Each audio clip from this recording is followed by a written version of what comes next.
Добрый вечер, 22:00, время новостей на АТР. Вы смотрите «Заман», 5 февраля, 1439 день аннексии Крыма. В студии Искандер Меметов.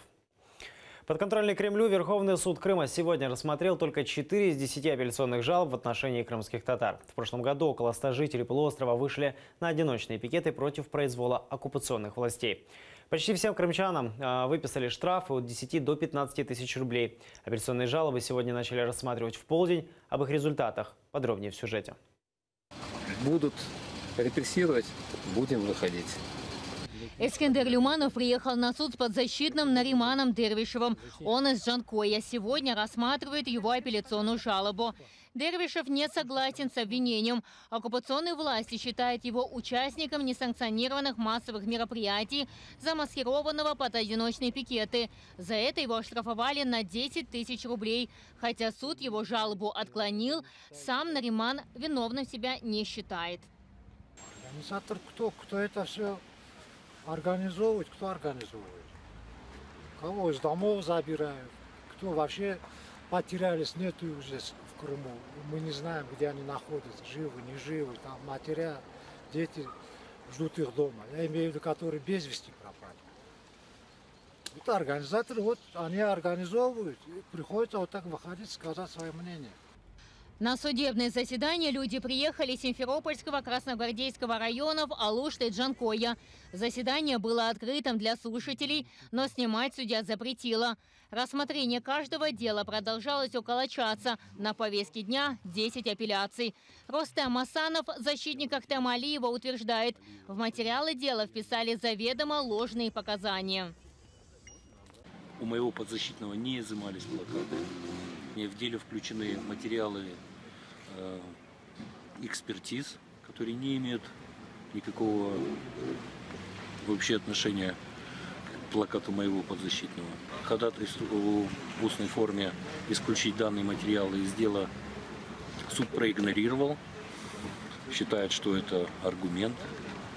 Ну, это нонсенс, я считаю. Наказание то же самое, 10 тысяч, ничего не изменилось.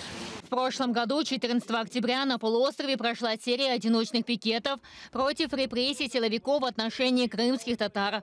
Пикетчики были оштрафованы российскими судами. Ни один из участников акции не считает себя виновным в нарушении закона.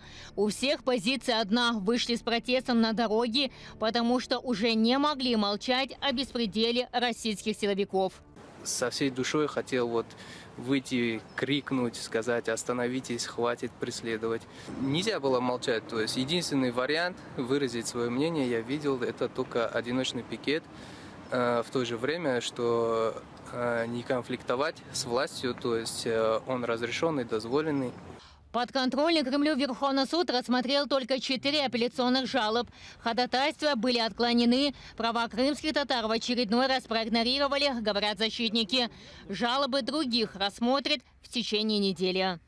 Эльвина Сидбулаева, Олег Трохимович, Крым, Заман, АТР. Политически мотивированным назвал дело против себя житель Севастополя Игорь Мовенко, которому ФСБ вменяет экстремизм. Сегодня в подконтрольном Кремлю Гагаринском районном суде допросили очередного свидетеля, который был понятым во время обыска в его доме 2 года назад. Мовенко задержали 16 декабря 2016 якобы за публикации в соцсети с текстом «Крым – это Украина». Ему грозит до 5 лет тюрьмы. Сейчас Мовенко под подпиской о невыезде. Незадолго до обыска и задержания в сентябре 16-го крымчанина избил экс-беркутовец за символику украинского батальона «Азов», наклеенной на велосипеде. Я считаю, это политическое дело, поскольку все началось с момента моего избиения, поскольку статьи, комментарии были написаны еще до этого избиения, и никого они не интересовали, но после того случая я вдруг стал очень интересен им, ну и, соответственно, они решили меня таким образом попрессовать. Зарему Куламетову, маму крымско-татарского общественного деятеля Герая Куламетова, вызвали в подконтрольную Кремлю полицию. Жительницу Старого Крыма подозревают в оскорблении оккупационного полицейского. Об этом рассказал защитник подозреваемый Мустафа Сейдалиев. По его словам, в полиции говорят, у следователя находится жалоба заместителя начальника полиции Кировского района, которого якобы оскорбила женщина.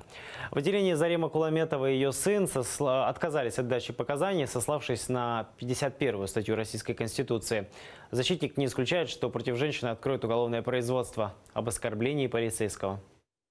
Со слов следователя, у них имеются видеосъемки с камер наблюдения РОВД, на которых явно якобы прослеживается Куламетова Зарема, там оскорбляла сотрудников полиции. Но, тем не менее, нам это доказательство не предоставили. Он сказал, по новой ее пригласят в качестве обвинения.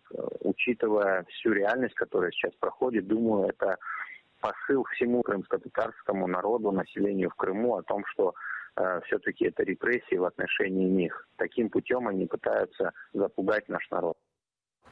Подконтрольные Кремлю так называемые правоохранительные органы не впервые оказывают давление на семью Куламетовых. Ранее Герая Куламетова обвинили в участии в одиночных пикетах и оштрафовали на 10 тысяч рублей. Кроме этого, его арестовали на 10 суток якобы за распространение экстремистских материалов. За немецких парламентариев взялась прокуратура Крыма. Там открыли уголовное производство по факту их приезда на полуостров. По словам заместителя прокурора Автономной Республики Крым Александра Удовиченко, если вина немецких политиков будет доказана, им грозит лишение свободы на срок до 3 лет. 3 немецких депутатов путешествуют по Крыму уже 3-й день. Говорят, приехали, дабы обсудить взаимоотношения с официальным Берлином и снятие санкций с России. В то же время во фракции «Альтернатива для Германии» заявили, что депутаты посещают Крым по собственному желанию. Политику партии это не отражает. В Крыму депутаты планируют пробыть до 9 февраля. В аэропорту Крыма 3 иностранных депутатов с прессой встречают представитель оккупационной власти Крыма. Анонсируют, это депутаты от партии «Альтернатива для Германии». Гуляют в Ливадийском дворце в Ялте. Там говорят о санкциях в отношении России. Насколько мы можем судить, Крым не оккупирован Россией. Скорее, он снова часть России, потому что люди этого хотят.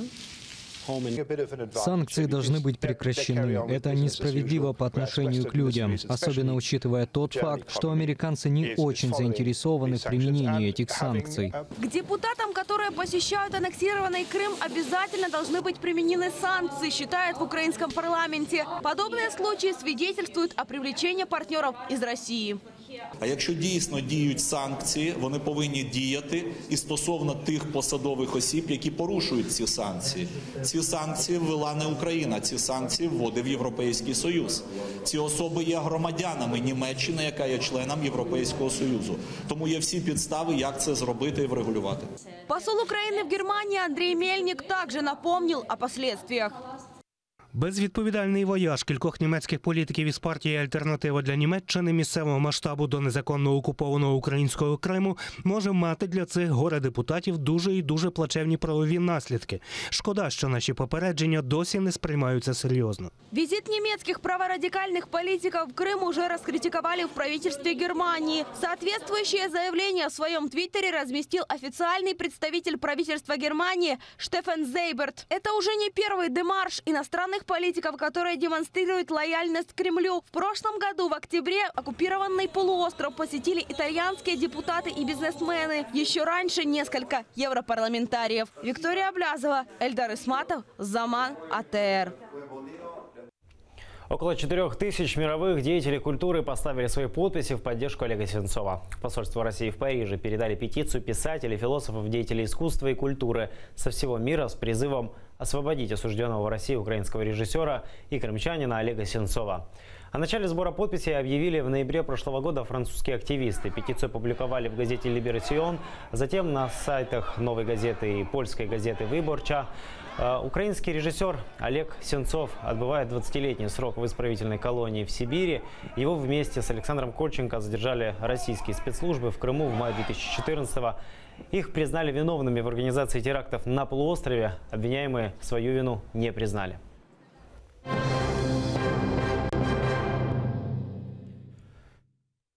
Исторический визит. Впервые за 59 лет турецкий лидер на аудиенции у Папы Римского. 1 на 1 Реджеп Таyyip Эрдоган и Папа Франциск Оставались около часа. Для приема понтификом это удивительно долго, сообщают СМИ.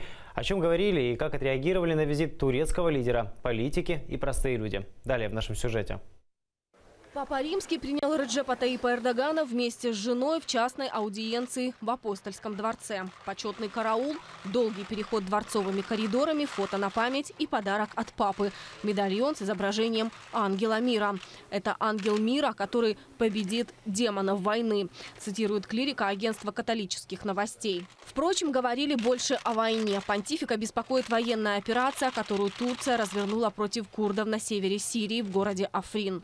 Турецкий президент, в свою очередь, затронул тему Иерусалима. Оба лидера осудили признание Трампом этого города столицей Палестины. Выступили против исламофобии и ксенофобии, а также обсудили недопустимость увязывания религии с терроризмом. Президент Турции встретился также с президентом и премьер-министром Италии. Визит Эрдогана сопровождался серьезными мерами безопасности. Итальянские власти ввели круглосуточный мораторий на демонстрации до вечера понедельника. Район охраняют несколько тысяч полицейских. Впрочем, это не помешало кровавым столкновениям курдов с правоохранителями. Несколько протестантов получили серьезные ранения. Курдские организации в Италии осудили прием Эрдогана Папой Римским.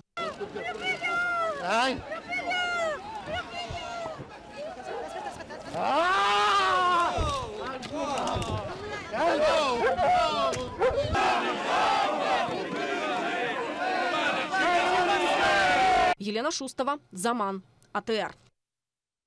Нашпигованные химикатами китайские овощи и фрукты могут появиться в Крыму. Оккупанты сдали в аренду землю в одном из крымских сел китайцам. Чем гости из Восточной Азии разозлили местных жителей и что говорят оккупационные чиновники, узнавали мои коллеги. Земля в селе Джайтамгалы, Емельяновка в Нижнегорском районе Крыма плодородная. Люди здесь живут в основном за счет того, что вырастили у себя в огороде. Теперь их заработок под угрозой. Уверяют, оккупанты сдали в аренду землю китайцам. В селе недавно появились каркасы, где-то уже стоят почти построенные теплицы. Жители села говорят, комплексы уже оснащены водой и светом. Сами тоже арбузы выращиваем на земле. Все, арбуз, лук, все, что можем, выращиваем. И так в этом году вообще цены не было. А если еще начнут здесь китайцы выращивать, то мы вообще влетим в трубу, как говорится. Значит, мы не будем работать, мы пойдем на безработный биржу, а пускай китайцы зарабатывают деньги. Встревоженные крымчане потребовали объяснения от оккупационных чиновников. В подконтрольном Кремлю сельсовете разводят руками. О китайцах не слышали, землю в аренду не сдавали.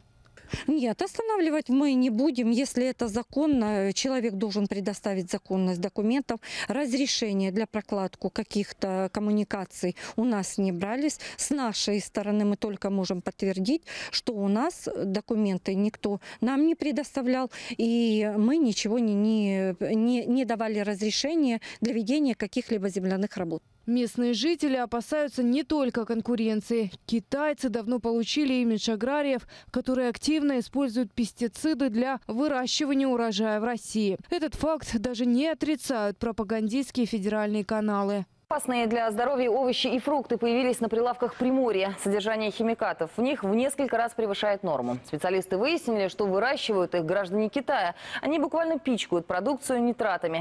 А вот жители уральской деревни отступают под напором гастарбайтеров из Китая. Этот натиск обернулся тем, что россиян буквально вытравляют с обжитого места. Жители Емельяновки уверены, их плодородная земля не исключение. Китайцы под видом обычных удобрений будут травить растения химикатами. Если нормальный помидор, насколько я в агрономии понимаю, должен расти там, от 70 до 90 дней. Всю жизнь в Узбекистане в этих помидорах росли. Так что за помидор, который 30-40 дней потом созреет? Как народ будет его кушать? Я за своих детей тоже переживаю, и за внуков тем более. Чтобы кушали более нормальную пищу, не то, что там выращенное на химикатах полных. Оккупационные чиновники обещают разобраться, якобы уже обратились в соответствующие органы. Тем временем в село ежедневно завозят новые материалы для китайских теплиц. Сабрина Асанова, Заман, АТР. Министр юстиции Украины открыл единый реестр злостных неплательщиков алиментов. По словам Павла Петренко, там уже насчитывается более 75 тысяч электронных записей. Среди должников и бывшие чиновники, силовики и представители местной власти. В то же время Петренко отметил, что обнародованные данные никоим образом не нарушают нормы закона о защите персональных данных. Перша новація передбачає, що особа, яка не сплачує аліменти понад 6 місяців і ухиляється системно від свого обов'язку, фактично вводиться імператив про заборону виїзду за кордон. Друга новація, яка пропонується в даному законопроекті, передбачає, що той з батьків, хто ухиляється від сплати аліментів понад 6 місяців, втрачає право на згоду на виїзд за кордон дитини з іншим з батьків. В Украине стартовала бесплатная образовательная онлайн-платформа от BSmart для подготовки к тестированию. Приобщаться к обучению на этом портале могут школьники с временно оккупированных территорий. По мнению организаторов, онлайн-курсы помогут подготовиться учащимся из оккупированного Крыма. Сейчас на платформе BSmart доступны тренировочные занятия по математике, истории Украины, украинскому языку и литературе. Доступ к занятиям свободен и бесплатен. Так, для, власне, тих кримчан, які сьогодні мешкають в Криму, і їм треба підготуватися для того, щоб продовжувати навчання в українських університетах, залишається найкраща опція – дистанційне навчання. Що появився ще проєкт BSmart, ми створили для кримських випускників особливі умови прийому на навчання. Ми зробили так, щоб їм не обов'язково треба було складати зовнішнє незалежне оцінювання, і в деякі вищі навчальні заклади України вони на певні спеціальності можуть вступити за вступними іспитами. Это все новости на сегодня. Мы будем следить за происходящим в Украине и мире. Расскажем обо всем завтра в 8 утра в первом же выпуске «Заман». Будьте с нами.